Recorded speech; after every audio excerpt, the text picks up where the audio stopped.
저는 오늘 여러분과 함께 감사의 태도 3가지에 대해서 말씀을 드리려고 합니다. 자, 의사들이 여러분 위장병 환자를 대상으로 실험을 했습니다. 일정 기간 동안 두 그룹으로 나눠서 한 그룹 환자에게는 새로 개발한 특별약을 투약했고 다른 한 그룹 환자에게는 기존의 보통 약을 투약했어요. 위장 안 좋은 사람들한테. 그래서 일정 기간이 지난 다음에 환자들의 위장 상태를 검사했어요. 그랬더니 새로 개발한 특별약을 투입한 이 그룹의 위장 상태가 눈에 띄게 좋아진 거예요. 그런데 문제는 그 새로 개발한 특별약이라는 게 다른 게 아니라 영양제였다는 거예요. 그리고 두 번째 그룹에게 투약했던 그 기존의 보통 약도 영양제는 거예요. 그러니까 두 그룹 모두에게 똑같은 영양제를 투입을 했는데 그럼에도 불구하고 두 그룹이 서로 다른 효과를 냈다.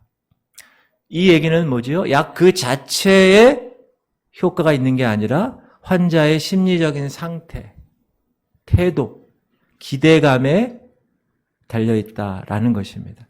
이것을 의학계에서는 가짜 약이라는 뜻의 플라시보 효과라고 얘기합니다. 반대로 노시보 효과라는 것도 있습니다. 이건 뭐냐면 냉동 창고 안에서 한 사람이 죽었습니다. 시체가 발견됐어요.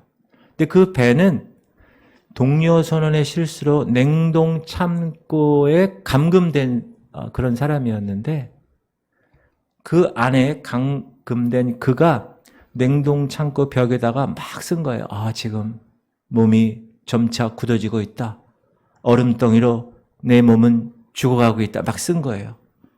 그리고 진짜 죽었어요. 근데 실제 그 냉동 창고를 열어보니까 그 냉동 창고의 온도가 영상 19도였다는 거예요. 아예 그 배는 이 냉동 창고의 전원 자체를 꺼 놓았다는 것입니다. 자, 그 안에, 냉동 창고의 안에 죽었던 그 사람의 원인은 뭘까요? 자신이 냉동 창고에 갇혀 있었다라는 그 생각 때문에 죽었다는 겁니다. 사랑하는 성도님들, 이 두 가지 효과는 무엇을 우리에게 말해줍니까? 이 두 가지가 다 모두 사람의 마음가짐, 태도가 얼마나 중요한가. 그 태도 때문에 이 감정의 상태가 그 사람에게 중요한 영향을 준다는 것입니다. 내가 어떤 일에 어떤 태도를 갖느냐, 그건 너무나 중요한 거예요. 왜냐하면 그 태도가 그 일을 결정하기 때문에 그래요. 우리가 부정적이든 긍정적이든 어떤 생각을 지속적으로 하게 되면 우리가 못 느낄 뿐이지 분명 그 생각들은 우리 몸에 움직임을 만들고 그로 인해 우리 몸에 변화를 일으키게 한다는 것입니다. 여러분, 인생에는 두 가지 삶의 종류가 있어요. 하나는 불평 인생이 있고 하나는 감사 인생이 있습니다. 근데 대부분 사람들은 감사하기보다 불평하기를 좋아합니다. 왜 그렇죠? 왜냐하면 감사보다 불평하기가 더 쉽기 때문에 그래요. 가르쳐주지 않아도 불평해요. 왜 그러냐? 타락한 인간의 본성이 이 안에 있기 때문에 그래요. 그래서 불평은 불평하는 자신을 불행하게 할 뿐만 아니라 그거를 듣는 옆에 있는 사람에게도 불행하게 만듭니다. 전염성이 있어요. 더 나아가 불평은 하나님의 심판을 받게 됩니다. 여러분, 불평은 죄라고 분명히 성경은 이야기하고 있습니다. 하나님 원치 않으세요. 그러나 감사하는 자는 반드시 형통의 길로 주님이 인도하신다고 말씀하십니다. 왜냐하면 감사는 하나님의 은혜를, 특히 성도들이 하는 감사는 하나님의 은혜를 푹 담고 있기 때문에 그래요. 죽었던 내가 죄와 사망의 법에서 하나님의 은혜로 다시 살아나서 생명의 성령의 법으로 자리를 옮겨주셔서 하나님이 오늘도 이 땅에서 살지만 저 하늘 속한 사람으로 살아가게 하시기 때문에 그렇습니다. 제가 예배 전에 고 김남욱 권사님 발인 예배를 이렇게 장례를 마치고 왔는데 그곳에서 김남욱 권사님은 돌아가셨습니다. 그러나 하나님께서 김남욱 권사님이 하나님의 거룩한 자녀의 구원의 반열에 이르렀었으니까 하늘나라로 돌아가신 줄 알고 유족들이 다 위로받는 거예요. 그래서 장례가 곡하는 장례가 아니라 기쁜 하나님을 찬양하는 장례식이 되었다는 겁니다. 할렐루야. 내가 어떤 생각과 태도로 삶을 살아가느냐에 따라서 불평의 삶을 살아갈 수도 있고 감사의 삶을 살 수도 있다. 저는 오늘 맥주 감사절을 맞이해서 저와 여러분이 그러면 어떤 태도로 감사해야 되는가? 어떤 태도, attitude, 내가 어떤 태도로 감사해야 되는가? 오늘 본문을 가지고 세 가지로 말씀드리려고 해요. 처음에는 감사의 태도인데 항상 기뻐함으로 감사하는 거예요. 따라합시다. 항상 기뻐함으로 감사하자. 오늘 16절 시작. 항상 기뻐하라. 네, 항상 기뻐하라. 여러분 제가 질문 드릴게요. 사랑하는 성도님들 1번 항상 기쁘십니까? 2번 항상 우울하십니까? 3번 그냥 무덤덤하게 살고 계십니까? 몇 번이세요? 할렐루야. 만약 여러분이 항상 우울하시다면 그냥 무덤덤하게 살아가신다면 그건 문제가 있는 겁니다. 왜냐하면 여러분의 육적인 삶은 제가 잘 몰라요. 그러나 영적인 삶이 제대로 하나님 만났고 제대로 그 은혜로 거듭났고 제대로 그 거룩의 삶을 지금 실현해 나가고 계시다면 기뻐하지 않을 수 없기 때문에 그래요.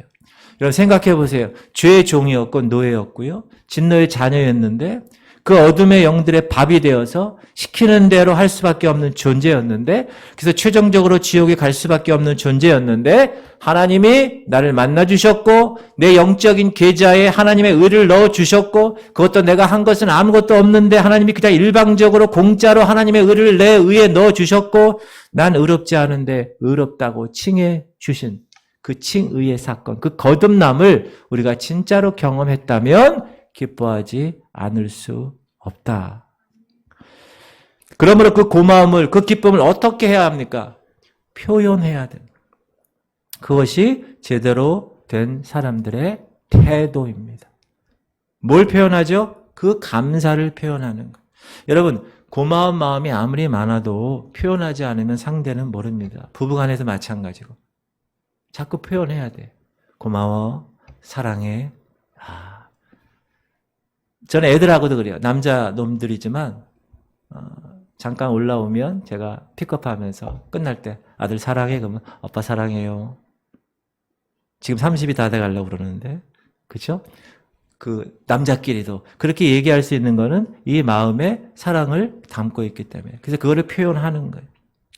하나님 어떤 분이 이래 하나님 뭐 다 아시는데 하나님 물론 다 아시죠. 하지만 적극적으로 우리가 그 감사의 표현하기를 원하세요.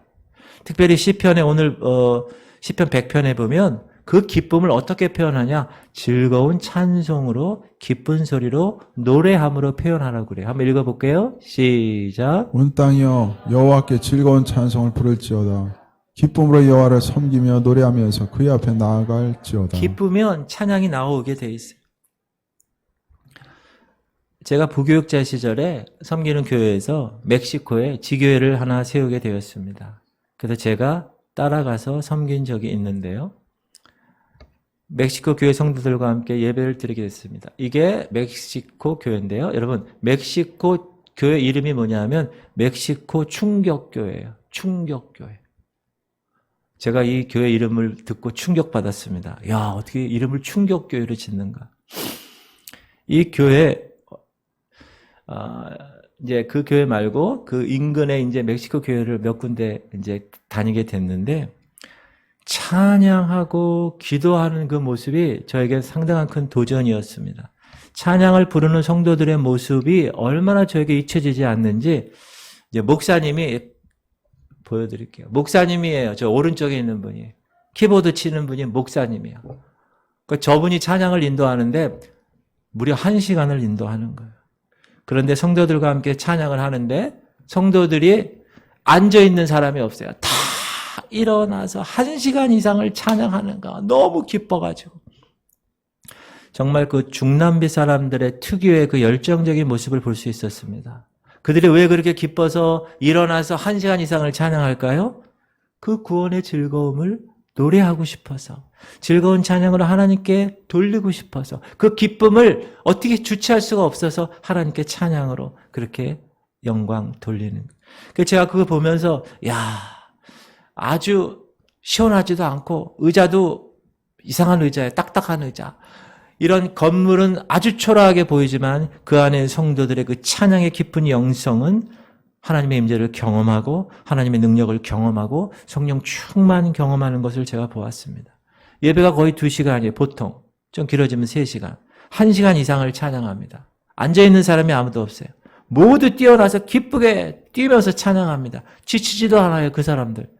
왜 지치지 않을까요? 성령께서 그 힘을 공급하시는 거예요. 그 기쁨의 뜨거운 찬양의 모습이 지금도 잊혀지질 않습니다. 시편 100편 기자는 우리에게 이렇게 또 분명하게 얘기합니다. 시작.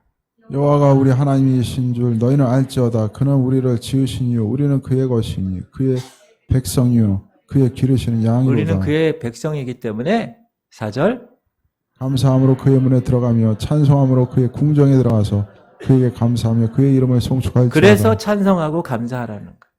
할렐루야. 제가 듣기에는 제 지구촌 성교울교회도 코로나 이전에는 찬양대가 있었고 예배 때마다 찬양으로 영광 돌렸다고 들었습니다. 맞습니까?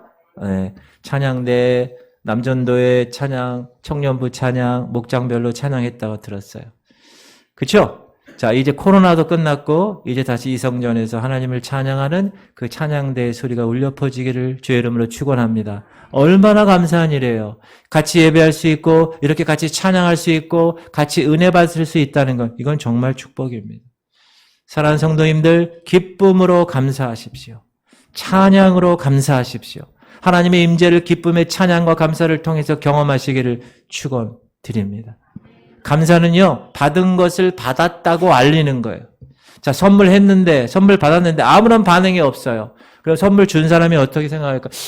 혹시 내가 준 선물이 마음에 안 드나? 그런 생각을 할 수가 있어요. 그 선물을 받고 나면 어떻게 합니까? 감사합니다. 정말 제가 필요한 거였어요. 이렇게 표현을 하면 주는 자도 기분이 좋고 더 주고 싶은 마음이 드는 거예요.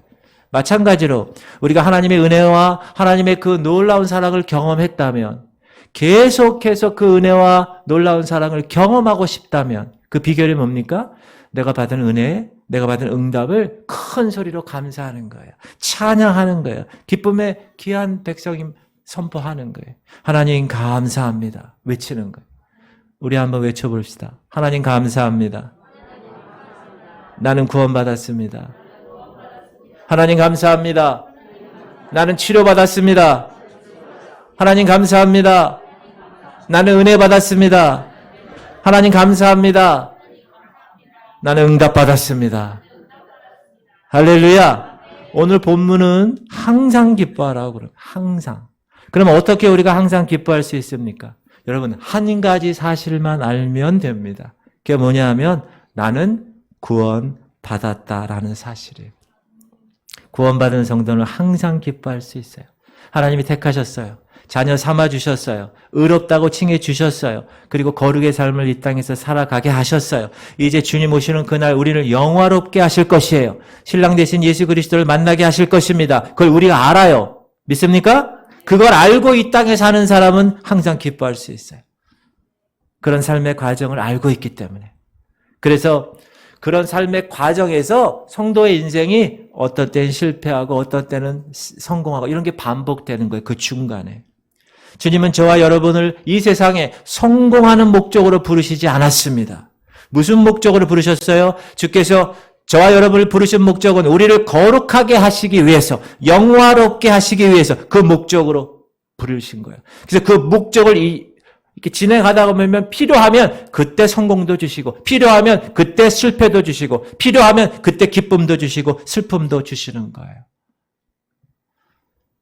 제가 환일중학교 나왔는데요. 서울 만리동 꼭에 언덕에 있습니다. 아침에 밥 먹고 학교 1교시 딱 가면 배가 고파서 점심 도시락을 까먹습니다. 산 위에 있어서. 그런데 3년 동안 그 학교 다니면서 제가 지금 생각나는 것은 아무것도 없어요. 근데 딱 하나가 있어요. 그게 뭐냐? 학교 들어가면 학교 건물에 크게 이렇게 써 있어요. 최후의 웃는 자가 최후의 승리자다. 전 이 표어가 너무 좋습니다. 중간에 힘들어요. 중간에 어려워요. 중간에 아파요. 그럼에도 불구하고 최후에 웃을 수 있는 사람이 최후의 승리자가 되는 것입니다. 그런데 놀라운 것은 하나님의 자녀인 저와 여러분은 이미 최후의 승리가 작정된 사람들이라는 거예요. 믿으십니까? 왜냐하면 우리가 믿는 예수님이 십자가에서 최후 승리를 하셨기 때문에 그래요. 다만 우리가 저 영원한 천국에 들어가는 그 시간까지는 이 세상에서 마귀와 싸우고 죄와 싸우고 이 죄성이 가득한 육신과 계속 싸우는 겁니다. 그 싸움을 우리는 계속하고 사는 거예요. 그 가운데서 신앙적으로 승리하기도 하고 때로는 패배하기도 하며 살아가는 것이 우리 신앙생활입니다. 그러므로 우리가 이 세상에서 믿음 생활할 때 어떤 일 때문에 슬퍼할 필요가 없어요.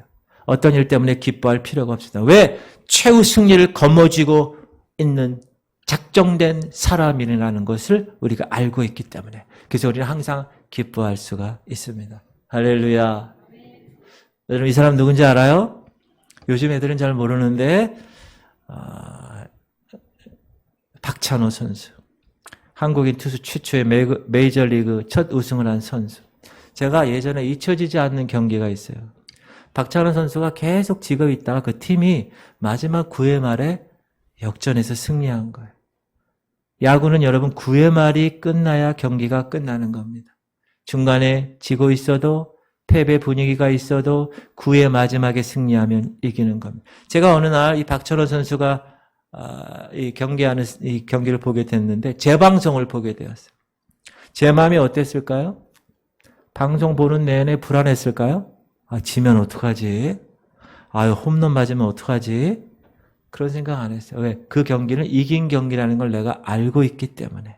중간에 점수 줘도, 중간에 홈런 맞아도 별 신경 쓰지 않았습니다. 왜? 9회 말에 역전해서 최종적으로 승리한 게임이라는 걸 제가 알고 있기 때문에.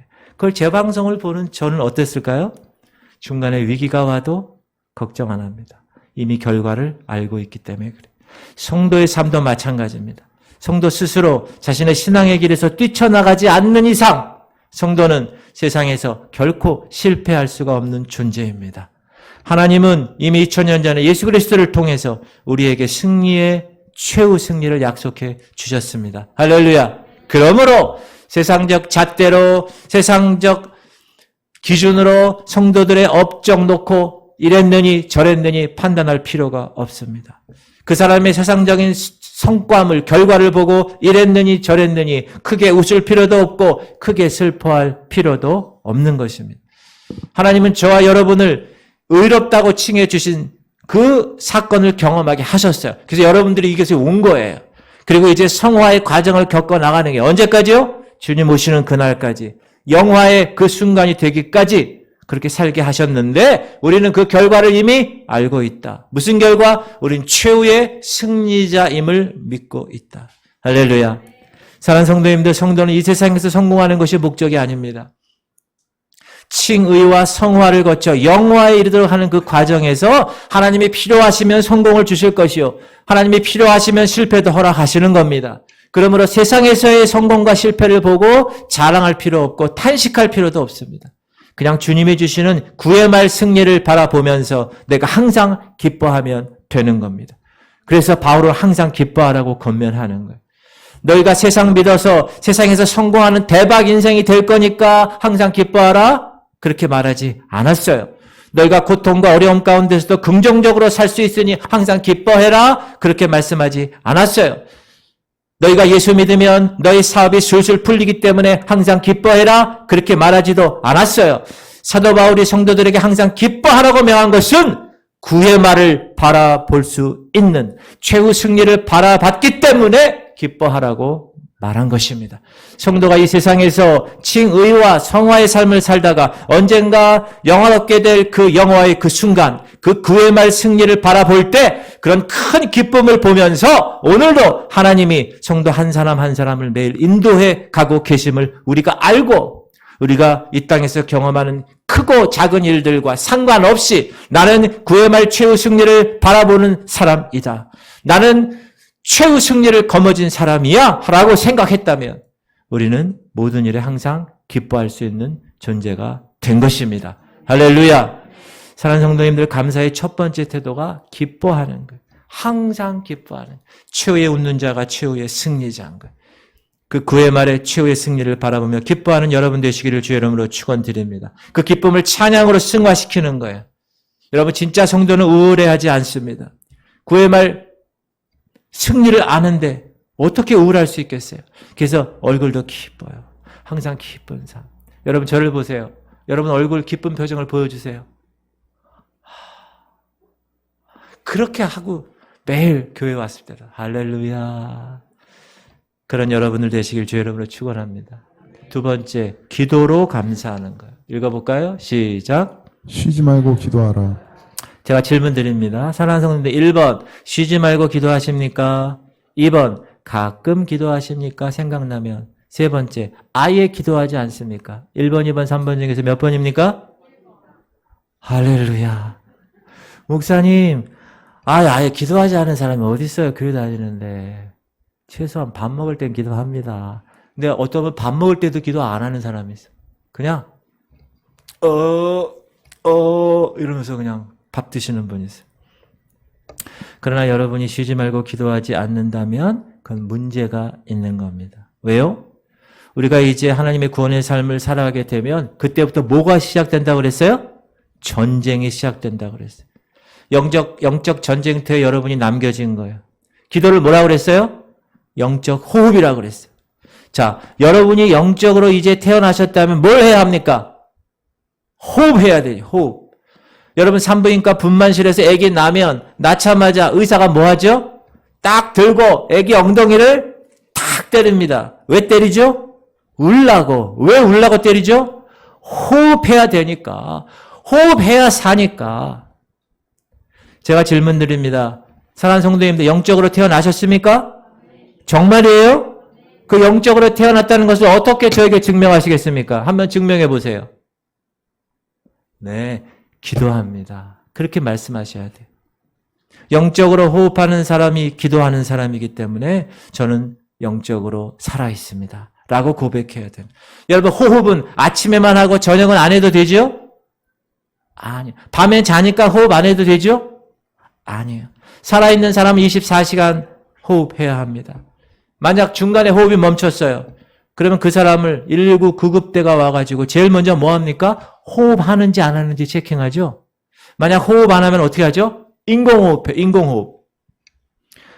호흡하게 해야 합니다. 그래야 살아있는 존재로 증명되기 때문에 그래요. 우리가 계단 오르거나 산을 오르거나 무거운 짐을 들거나 이럴 때 호흡이 어떤가요? 가빠져요. 왜 가빠지죠? 많은 산소가 필요한 비상시가 되니까. 평상시보다 비상시니까 호흡을 빨리 해서 몸이 원하는 산소를 공급해야 하는 거예요. 영적인 면도 마찬가지입니다. 우리가 영적 호흡 기도를 쉬지 말고 해야 합니다. 근데 영적으로 긴급할 때 어떻게 합니까? 더 긴급하게 기도해야 합니다. 작전 기도하시고 금식 기도하시고 기도 올라가서 기도하시고 왜 그렇죠? 비상사태니까. 영적 산소가 더 필요하니까. 여러분 육적인 삶은 제가 잘 모르지만 여러분의 영적인 삶이 제대로 하나님 만났고 제대로 그 은혜로 거듭났고 제대로 거룩한 삶을 지금 실현해 나가고 계시다면 기도하지 않을 수 없습니다. 또한 성경은 우리의 모든 기도를 감사로 드리라고 해요. 감사로. 읽어볼까요? 시작. 아무것도 염려하지 말고 다만 모든 일에 기도와 간구로 너희 구할 것을 감사함으로 하나님께 아뢰라. 그리하면 모든 지각에 뛰어난 하나님의 평강이 그리스도 예수 안에서 너희 마음과 생각을 지키시리라. 영적인 삶에 있어서 우리의 태도는 염려하는 것이 아닙니다. 걱정하는 것이 아니에요. 자, 영적 비상사태가 벌어졌어요. 어떻게 해야 됩니까? 기도해야 돼요. 간구해야 합니다. 중보해야 돼요. 그런데 이런 기도와 간구를 어떻게 하라고요? 감사함으로 하라는. 여러분 지금 염려스러운 일들이 있습니까? 자녀들 때문에, 건강 때문에, 남편 때문에, 아내 때문에, 가족의 구원 문제 때문에, 인간관계 문제 때문에, 재정 문제 때문에 얼마나 많은 문제가 있나요? 이러한 염려를 피할 수 있는 길이 있습니다. 그거는 감사로 기도하는 거예요. 너희 구할 것을 감사함으로 하나님께 아뢰라. 여러분 기도는 내가 원하는 것을 찾는 것이 아니라 하나님을 찾는 것입니다. 왜냐하면 하나님을 찾으면 모든 것을 다 얻을 수 있기 때문에 그래요. 따라합시다. 하나님을 찾으면 모든 것을 얻는 것이다. 모든 것을 얻는 네, 것이다. 눈 뜨세요. 눈 뜨세요. 눈을 뜨고 저를 바라보셔야 됩니다. 설교 시간에는 눈 감고 주님 그러면 잡니다. 다시 하나님을 찾으면 모든 것을 얻는 것이다. 그러나 사람들은 평상시에도 하나님 찾지 않아요. 비상시에도 하나님 생각하지 않아요. 사람 찾아요. 해결할 수 있는 사람을 찾습니다. 그러나 여러분, 영적인 것은 영적인 것으로 해결해야 합니다. 영적인 것을 육적으로, 세상적으로 해결하는 것이 가장 어리석은 것이에요. 그러므로 이제 여러분의 기도도 베이비 수준을 벗어나야 됩니다. 하나님 이것 주세요, 저것 주세요. 하나님 이거 해결해 주셔야 됩니다. 반드시 해결해 주시면 안 됩니다. 나중에 하나님 협박까지 해요. 하나님 이거 해결해 주시지 않으면 나 교회 안 다니겠습니다. 여러분, 이런 기도는 베이비일 때는 하나님이 측은한 마음으로 들어주세요. 왜요? 베이비니까. 그러나 교회 다닌 지가 벌써 몇 년 되고 몇십 년 되고 직분 받고 이제 영적으로 성장할 때가 됐는데 매일 달라고 기도하는 것 주님이 원하실까요? 이제 여러분의 기도는 달라져야 합니다. 이제는 감사로 기도할 수 있어야 돼요. 하나님을 찾는 그 감사의 기도는 우리의 삶에 기적을 일으키기 때문에 그래요. 읽어봅시다. 네, 사라졌네요. 제가 읽을게요. 한밤중에 바울과 실라가 기도하고 하나님을 찬송하며 죄수들이 듣더라. 지금 바울과 실라는 감옥에 있어요. 그런데 찬송해요. 여러분, 감옥이라는 곳과 교회라는 곳의 차이가 뭘까요? 불평과 감사의 차이입니다. 감옥에 있는 죄인은 깨어있는 모든 시간 불평합니다. 아이고, 이거 내가 이러다가 이 모양 이 꼴이 되면 어떻게 될까? 그러나 교회에 있는 성도는 그렇지 않습니다. 깨어있는 모든 시간을 감사하며 지냅니다. 어떤 죄인이라도 감사하면 감옥은 교회가 될 수 있지만 어떤 성도라도 불평하면 교회가 감옥이 될 수 있습니다. 그러므로 불평하지 말고 감사하는, 감사하되 어떻게 해요? 기쁘게 감사하는 것. 있으면 있는 거 가지고 감사하세요. 없으면 있을 것을 기대하며 감사하세요. 건강할 때 감사하세요. 고통도 감사하는 거예요. 비록 내가 지금 고통받고 있지만 그 고통을 이겨낼 나를 바라보며 감사할 수 있어야 됩니다. 할렐루야. 5살 난 한 남자아이가 유괴되었습니다. 낮에 놀던 친구 집에서는 집으로 갔는데요 했는데 집에는 돌아오지 않았습니다. 아이 부모들은 집 근처 동네를 샅샅이 찾아 뒤집니다. 그러나 그날 밤 아이는 아무 소식도 없었습니다. 아이가 집에 돌아오지 않은 것입니다. 다음날 오전 유괴범으로부터 협박 전화가 옵니다.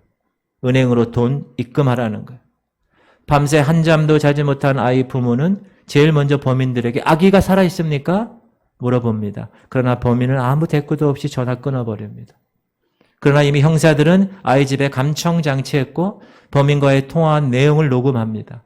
특별히 범인들이 전화했던 공중전화를 추적합니다. 그리고 그 공중전화의 위치를 알아냅니다. 성남에 있는 모 공중전화였어요. 공중전화 수화 개에서 지문을 채취하고 전화기에 있는 동전을 다 모아서 조사해서 범인들의 지문을 알아냅니다. 그런 노력 끝에 하루 만에 용의자를 포착합니다. 집에서 이 아이의 부모는 애타게 범인의 전화를 다시 기다리고 있었고 형사들은 그 시간에 수사망을 좁혀 나갑니다. 이런 방법을 썼어요. 범인에게 전화해서 은행에 얘기를 한 거예요. 형사들은 은행원의 도움을 받아 범인에게 전화합니다. 아, 누구누구 씨, 다름이 아니라 여기 은행인데요. 지금 누구누구 씨 쓰는 그 현금 카드를 어떤 수상한 사람이 사용하고 있는데 한번 은행에 오셔서 확인을 좀 해주셔야 될 것 같습니다. 그러니까 범인이 은행에 막 왔어요. 자기 돈 쓴다니까. 그렇게 은행으로 유도했어요. 잠시 후 범인들은 그 은행에 왔고 형사들에게 붙잡힙니다. 그런데 그 아이를 데리고 있는 공범이 있잖아요. 그래서 그 공범 있는 데로 가서 그 공범도 붙잡습니다. 여러분, 유괴당한 아이가 죽었을까요? 살았을까요? 형사들은 이렇게 얘기해요. 대부분 90% 이상이 아이가 치곤되고 귀찮아서 먼저 아이를 죽이고 아이 부모와 협상한다고 그러는 거예요. 그러나 다행히 이 5살 난 아이는 죽지 않았습니다. 그리고 아이가 집으로 돌아오는 시간 여러 방송국 기자들과 동네 사람들이 아이의 집 앞에 모였고 드디어 5살 난 이 남자아이는 그립던 엄마 품으로 돌아오게 됩니다. 그런데 얼굴에 눈물로 가득한 엄마와 아이의 엄마와는 대조적으로 이 아이는 전혀 울지 않습니다. 그리고 몸 어디 한 군데 다친 것이나 상한 것도 없이 그렇게 돌아왔어요. 어떻게 된 걸까? 범인과 있었더니 만 이틀 동안 아이는 식사 때마다 무릎을 꿇고 두 손을 모으고 집에서 기도한 그 훈련대로 하나님께 감사의 기도를 드립니다. 두 손 모아 잠잘 때마다 하나님께 하나님 감사합니다. 기도를 드렸어요. 그 무서운 범인들 앞에서 하나님 빨리 엄마 아빠 만나게 해주세요. 이 아이의 기도를 들은 이 범인들은 어떤 생각을 했을까요? 인질범이 이렇게 처음에 얘기했대요. 너 울면 이제 엄마 아빠 다시 못 보게 될 거야. 그 범인의 그 협박을 그대로 들었어요. 이 애기가 5살이. 울고 싶었어요. 그러나 울지 못하고 밥 먹을 때마다 감사로 기도했던 그 아이. 그 흉악한 유괴범들이 그 감사의 마음으로 기도한 아이의 모습을 보고 어떤 생각을 했을까요? 죽일 생각했을까요? 아니요. 오히려 이튿날은 울거나 보채지 않으니까 이 아이와 이 범인들이 심지어 같이 놀기도 합니다. 그리고 드디어 무사히 엄마 아빠 품으로 돌아옵니다. 할렐루야. 전 이 아이의 기도를 하나님께서 들으셨다고 확신합니다.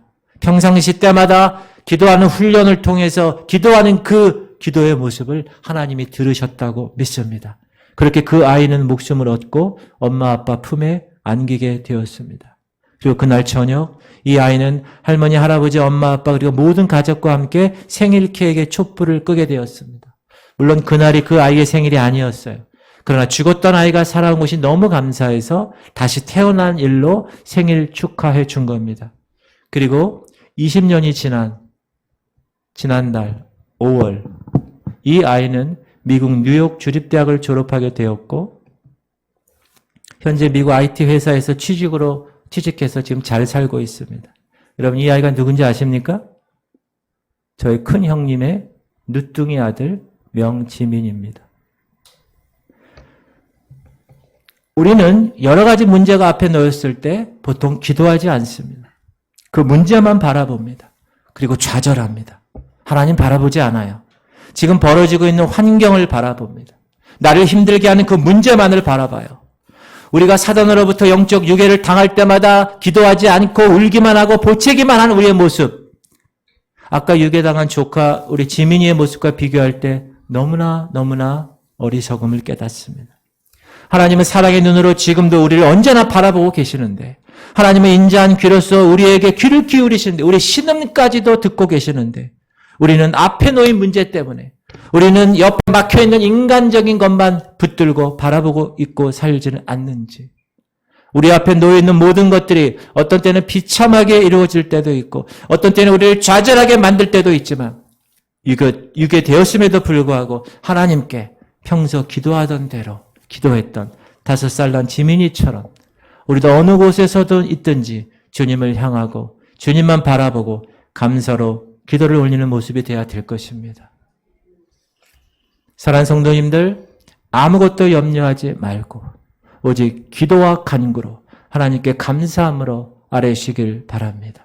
구체적으로 나에게 감사할 조건 무엇인지 찾아보세요. 아직도 그 문제가 해결되지 않았으면 해결될 것을 믿고 감사하며 기도하는 거예요. 그것이 우리를 향한 하나님의 뜻이라고 오늘 성경은 우리에게 이야기하고 있어요. 할렐루야. 세 번째, 범사에 감사하는 것. 읽어봅시다. 시작. 범사에 감사하라. 제가 질문 드립니다. 사랑하는 성도님들 1번 범사에 감사하십니까? 2번 생각나면 감사하십니까? 3번 아예 감사하지 않으십니까? 몇 번입니까? 할렐루야. 여기 범사라는 말은 뭐냐? 무슨 일이 있어도 어떤 형편에서도 감사라는 거예요. 내가 보기에 좋은 일에만 감사하는 것 아니에요. 좋지 않은 일에도 감사하는 거예요. 크게 감사할 일에만 감사하는 것이 아니라 사소하고 별것 아닌 일에도 감사하라는 거예요. 인생의 양지에 있을 때만 감사하는 것이 아니라 인생의 음지에 있을 때도 감사하라는 거예요. 그래서 감사하지 않고 지나치는 것이 하나도 없게 해라. 그것이 범사에 감사하라는 말씀의 참뜻이에요. 그럼에도 불구하고 범사에 감사하라는 말씀은 우리에게 엄청난 부담감을 주는 말씀이에요. 하나님이 왜 우리에게 이런 엄청난 부담감을 주는 말씀을 하신 것일까? 여러분 왜 그렇다고 생각하세요? 한마디로 저와 여러분을 위해서 그러는 거예요. 그래서 범사에 감사하라고 하는 거예요. 여러분 죽 좋아하세요? 죽? 저는 죽 별로 좋아하지 않습니다. 저는 밥을 좋아하는 사람이에요. 그런데 이 집 죽을 먹고부터는 제가 죽도 좋아하게 됐습니다. 여러분 본죽 아시죠? 지난주에도 최영 장로님 백내장 수술을 하셔가지고 몸이 소화가 막 울렁거리고 토하셔가지고 본죽에서 배달해서 죽을 드셨어요. 우리 성도님들 중에도 이 사업을 하시는 분이 계세요. 잠깐 제가 이 본죽 대표인 최복이 대표, 이분의 스토리를 여러분에게 들려드리겠습니다. IMF 시절 이분이 남편이 하던 사업이 부도가 났어요. 빚더미에 앉게 되죠. 빚쟁이가 하루가 멀다 하고 찾아와 돈 달라고. 그 충격으로 이분이 정신병원까지 입원하게 됩니다. 그래도 먹고 살아야 되니까 호떡 장사 시작해서 지금의 본주까지 하게 되는데 그분이 그 어려울 때 이런 기도를 했답니다. 무슨 기도? 하나님, 제게 축복하시면, 제 복을 주시면 나만 위해서 살지 않겠습니다. 제가 베풀고 제가 나누며 살겠습니다. 그런데 어느 날 기도 중에 자신이 복을 받지 못하는 이유를 하나님이 깨닫게 해주신 거예요. 하나님이 이렇게 얘기하신 거예요. 네 입에서 나오는 언어가 항상 부정적이고 원망이 섞여 있고 불평 가운데 있는 독설이었다. 말하는 게. 그리고 하나님 말씀을 받습니다. 읽을까요? 시작. 그들에게 이르기를 여호와의 말씀에 내 삶을 두고 맹세하노라. 너희 말이 내 귀에 들린 대로 내가 너희에게 행하리니. 여러분 중요합니다. 여러분이 하는 말이 하나님 귀에 들린 대로 하나님이 그렇게 시행한대요. 잠언서 시작. 죽고 사는 것이 혀의 힘에 달렸나니 혀를 쓰기 좋아하는 자는 혀의 열매를 먹으리라. 이 말씀을 받은 거예요. 그래서 이 말씀을 통해 깨달은 게 뭐냐. 아, 내가 말로 뿌린 씨앗이 거두고 있는 거구나. 그래. 그렇다면 내가 이대로 가면 망하겠구나. 그래서 자신이 하는 이 언어를 점검해 봤대요. 하나님의 언어, 축복의 언어, 성령의 언어, 생명의 언어, 살리는 언어, 긍정의 언어, 감사의 언어가 하나도 없었다는 거예요. 남편이 하는 사업은 망했고 자기는 그것 때문에 정신병 환자가 되었고 그러니까 얼마나 부정적이고 삐뚤어지고 구부러진 말을 하게 되겠어요. 말이 삐뚤어지고 구부러지니까 인생도 삐뚤어지고 구부러진 거예요. 그래서 이분이 그날 받은 하나님의 말씀이 충격적으로 다가왔어요. 너의 말이 내 귀에 들린 대로 내가 행할 것이야. 그래서 그 날부터 기도를 바꾸기 시작했어요. 끝을 다 감사로 바꾸기 시작했어요. 이 고난이 내게 축복으로 바뀔 것을 믿고 감사드립니다. 화가 복이 될 것을 믿고 감사드립니다. 이렇게 기도하고 기도문을 쓰기 시작합니다. 사랑하는 아버지, 저를 용서해 주시고 한 번만 기회를 주세요. 저를 고쳐주세요. 그렇게 기도문을 적은 노트가 수십 건이 돼요. 그런데도 잘 안 고쳐집니다. 그래서 이렇게 강하게 기도했대요. 주님, 제 이름을 이 부젓가락으로 찢어주시고 혀에 재갈을 물려주시고 성령님이 이끄시는 말만 할 수 있도록 제 입술을 주장해 주시옵소서. 입술에 파수꾼을 세워 주시옵소서. 그래서 복받을 말, 믿음의 말, 감사의 말, 긍정의 말을 해야 되겠다는 것을 깨닫고 이분이 그때부터 말을 바꾸기 시작했다면. 그런데 잘 되지가 않는데요. 그래서 하나님께 기도했대요. 하나님, 제가 이제 말을 바꾸기 시작했는데도 이게 잘 되지 않는 이유가 뭡니까? 네, 하나님이 또 말씀으로 깨닫게 하셨대요. 시작. 선한 사람은 마음에 쌓은 선에서 선을 내고 악한 자는 그 쌓은 악에서 악을 내나니 이는 마음에 가득한 것을 입으로 말함이니라. 여러분, 마음에 뭐가 가득해요? 그 입으로 나오는 거예요. 또 시작. 모든 지킬 만한 것 중에 더욱 네 마음을 지키라. 생명에 이끄노니. 선함이니라. 아, 내 안에 쓴물이 있는데 어떻게 단물이 낼 수 있어? 그래서 할 수 없었구나. 그렇게 생각하고 회개하기 시작했어요. 그리고 하나님 말씀을 붙들기 시작했어요. 그때부터 성경을 펴고 열심히 읽고 하나님 말씀을 붙들기 시작합니다. 쓰고 묵상하고 외우기를 반복했습니다. 왜 그러냐? 너무 절박했기 때문에 그래요. 그렇게라도 하지 않으면 새롭게 될 수가 없으니까. 내가 맨날 이렇게 살 수 없어 라고 생각했기 때문에. 너무 절박해서 하나님께 매달리지 않을 수 없어서 말씀을 읽고 그 말씀을 쓰고 그 말씀을 외우고 그 말씀을 선포했습니다. 이사야 53장 5절 시작. 그가 찔림은 우리의 허물 때문이요 그가 상함은 우리의 죄악 때문이라. 그가 징계를 받음으로 우리는 평화를 누리고 그가 채찍에 맞음으로 우리는 나음을 받았다. 이 말씀을 믿고 이 말씀을 외우고 이 말씀을 입으로 선포하고 고백하니까 자신도 모르게 그동안 자신을 괴롭혔던 정신병이 다 낫기 시작합니다. 뿐만 아니라 말씀을 계속 외우고 고백하니까 자기의 마음이 이제 조금씩 변해서 이 안이 하나님의 거룩함으로 살아나기 시작했어요. 말씀에. 시작. 하나님의 말씀은 살아있고 활력이 있어 좌우에 나에선 어떤 검보다도 예리하여 홍과 영과 및 관절과 골수를 찔러 쪼개기까지 하며 또 마음의 생각과 뜻을 판단하며. 하나님의 말씀은 예리한 검이라고 그랬어요. 칼. 여러분의 그 썩어지고 더러운 걸 다 찔러 쪼개서 다 수술해서 다 그 고름덩어리 다 밖으로 빼내는 거예요. 하나님의 말씀이 이제 마음에 채워지니까 생각이 바뀌게 된 거예요. 생각이 바뀌니까 말이 바뀌게 되는 거예요. 말이 바뀌니까 하나님이 그때부터 복을 부어주시기 시작한 거예요. 그래서 오늘날 축복의 통로로 쓰임 받게 되는 거예요. 소비자들에게 사랑을 받습니다. 본죽, 본도시락, 본카페, 본설렁탕, 본비빔밥 영역을 넓혀 나갑니다. 본죽의 가맹점들이 많아집니다. 그리고 본죽을 사랑하는 사람들 모인 본사모가 있어요. 그걸 결성해서 지역 주민을 섬깁니다. 노인센터, 장애인센터 찾으면서 물질적으로 또 복음을 전합니다. 내가 먹은 죽 한 그릇이 좋은 데 쓰인다는 믿음이 있으니까 이 본죽을 이용하는 고객들이 그 회사에 깊은 신뢰를 갖게 됩니다. 성장합니다. 2014년 이 최복희 대표가 50세가 되었을 때 본 월드 미션 센터를 세웁니다. 그래서 아예 그 기업을 선교 지원하는, 그리고 자기 자신이 선교사로서의 소임을 감당합니다. 그리고 하나님의 살아 역사하심을 매일매일 체험하며 살아가고 있습니다. 사랑하는 성도님들, 이 본죽 대표의 축복의 핵심이 뭡니까? 범사에 감사한 거예요. 말을 바꾼 거예요. 불평과 원망의 말에서 감사의 말로 바꾼 거예요. 그리고 하나님의 말씀을 붙든 거예요. 능력의 말씀, 그 말씀을 믿고 외우고 입술로 고백한 거예요. 그때 그 하나님의 말씀이 능력이 되어서 그분의 삶을 변화시킨 거예요. 감사의 언어가 저주의 삶을 축복의 삶으로 바꾼 거예요. 그리고 그 축복의 삶을 내 포켓에만 넣은 게 아니라 하나님의 나라와 하나님의 의를 위해서 사용한 것이에요. 그것이 이분의 간증의 핵심이에요. 사랑하는 성도님들, 여러분 어떠십니까?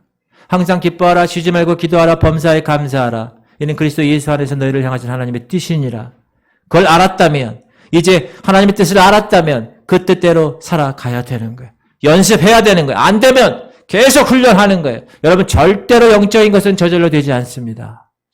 반드시 기억하세요. 아, 되겠지. 구원 받았으니까 되겠지. 절대로 그렇지 않습니다. 반복해야 돼요. 훈련해야 되는 겁니다. 그것을 위해서 하나님은 우리들에게 이 지구촌 선교교를 허락하셨어요. 이곳에서 훈련하라고, 이곳에서 준비하라고, 이곳에서 이루어내라고. 할렐루야! 얼마나 감사해요. 2022년도 이미 절반이 지났습니다. 여러분 6개월 어떻게 보내셨어요? 우리가 2022년 새해 시작할 때, 송구영신 예배 드릴 때, 아, 그래. 올해는 좀 다르게 살아봐야지. 결심하지 않으셨어요? 내 생활도 달라지고 내 믿음도 달라지리라 결심하지 않았습니까? 그런데 지금 여러분의 삶은 어떻습니까? 정말 달라지셨나요? 불평과 원망 가운데 살고 있지는 않습니까? 여러분 스스로 한번 점검해 보세요. 지난 우리의 삶을 반성해 보면서 이제 남은 하나님 허락하신 6개월, 주께서 허락하신 이 6개월을 어떻게 우리가 태도, 애티튜드, 어떤 태도로 내가 이 6개월을 받을 것인가? 사랑하는 성도님들, 이 하나님이 허락하신 이 날들을 어떻게 사실 것인가? 한번 고민해 봐야 될 것입니다. 멕시코 충격교회 성도들처럼, 환일중학교 표어처럼 최후에 웃는 자가 최후의 승리자다. 박찬호 선수의 9회 말의 승리처럼 우리는 이미 나중에 우리가 승리할 것을 알고 그렇게 살아가는 사람이에요. 그러므로 기뻐하며 살아갈 수가 있습니다. 왜? 우리는 최후의 승리자임을 알고 있기 때문에. 그리고 조카 지민이처럼 유괴 당했어도 그 유괴 현장에서 평소에 하던 대로 두 손 모아 기도하며 감사한 모습처럼 감사함으로 기도하시기 바랍니다.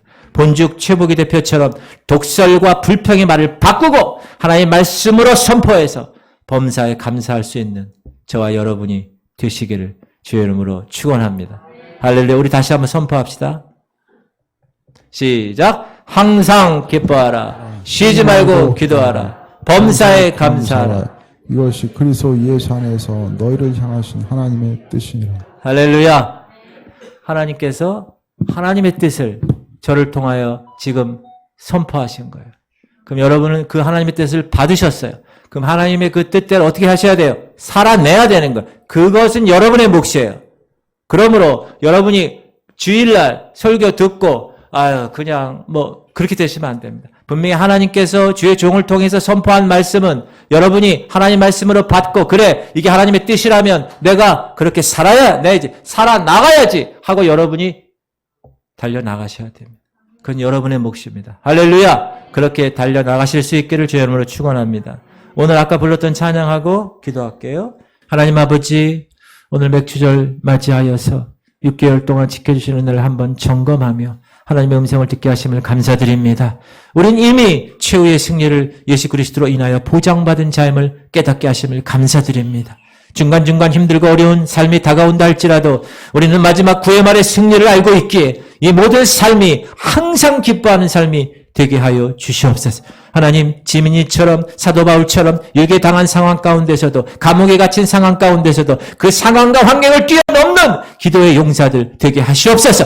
이 세상의 모든 풍파로부터 쉬지 말고 기도하여서 주님의 뜻을 이루는 성도들이 되게 하여 주시옵소서. 하나님, 본죽 최복희 대표처럼 철저한 절망 가운데서도 자신의 언어를 하나님의 말씀으로 바꿔서 그 이름 그대로 그 기업과 모든 성도들에게 본이 된 것처럼 하나님 범사에 감사할 수 있는 하나님의 백성들 다 되게 하여 주시옵소서. 항상 기뻐하고 쉬지 말고 기도하고 범사에 감사하는, 그래서 하나님의 뜻을 이 땅에서 이루는 지혜로운 성도들 될 수 있도록 주님 인도하여 주시옵소서. 감사드리며 사랑 많으신 예수 그리스도 이름으로 기도합니다. 우리 아픈 데 손을 얹겠습니다. 제가 치유 기도하겠습니다. 이제는 우리 주 예수 그리스도의 원하신 은혜와 하나님 아버지의 극진하신 사랑하심과 성령님의 감동과 충만 교통이로 하심이 하나님 말씀 받고 항상 기뻐하라, 쉬지 말고 기도하라, 범사에 감사하라. 이는 그리스도 예수 안에서 너희를 향하신 하나님의 뜻이니라. 그 말씀 이제 붙들고 하나님의 거룩한 백성으로 이 세상에 나가 이 세상을 변혁시키기로 작정하며 나가는 하나님의 백성들 머리 위에 이제부터 영원토록 함께 하시기를 간절히 축원하옵나이다. 아멘.